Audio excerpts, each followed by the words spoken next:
रूखा खा के जिंदगी काटेला। रोज रूखा सूखा खा के जिंदगी काटेला। गरीबन के दुख केहू ना बाटेला। सच कहला पे सब केहू डांटेला। सच कहला पे सब केहू डांटेला। गरीबन के दुख केहू ना बाटेला। रोज रूखा सूखा खा के जिंदगी काटेला। गरीबन के दुख केहू ना बाटेला।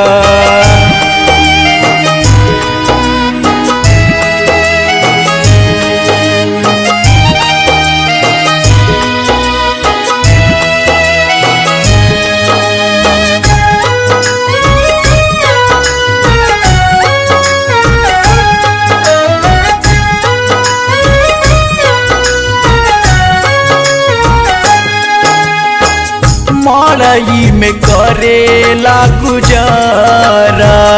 मेहनत से जिएला बेचारा।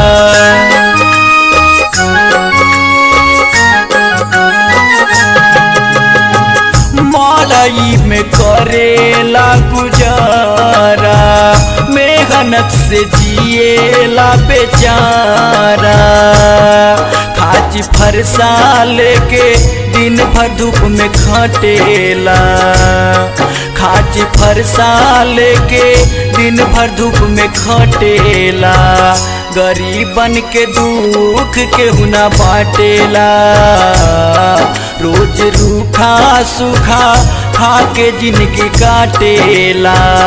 गरीबन के दुख केहू ना बाटेला।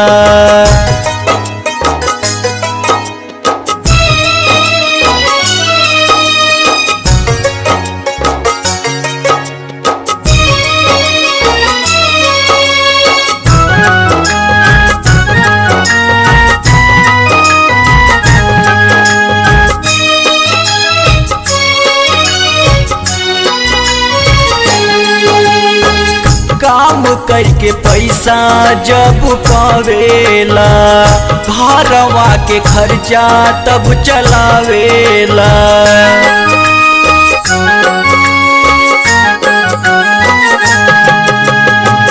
काम करके पैसा जब पावेला।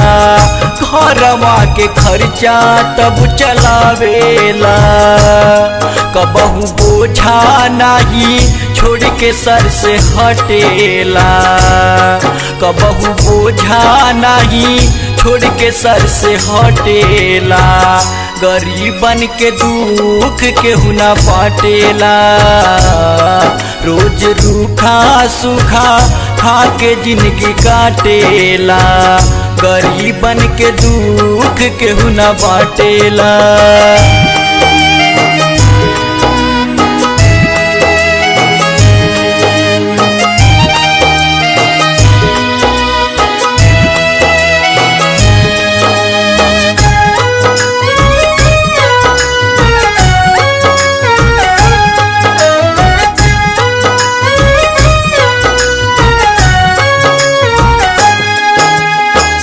किस्मत भी साथ नहीं देला।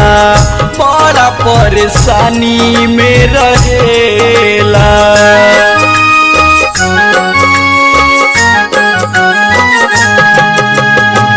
किस्मत भी साथ नहीं देला। बड़ा परेशानी में रहेला।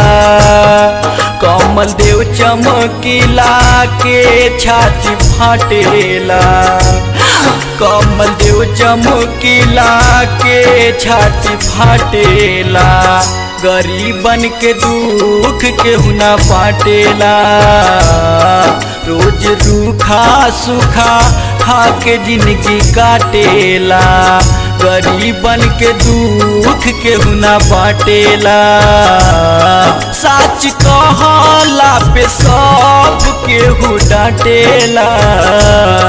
सच कहला पे सब केहू डांटेला। गरीबन के दुख केहू ना बाटेला। रोज रूखा सूखा खा के जिंदगी काटेला। गरीबन के दुख केहू ना बाटेला।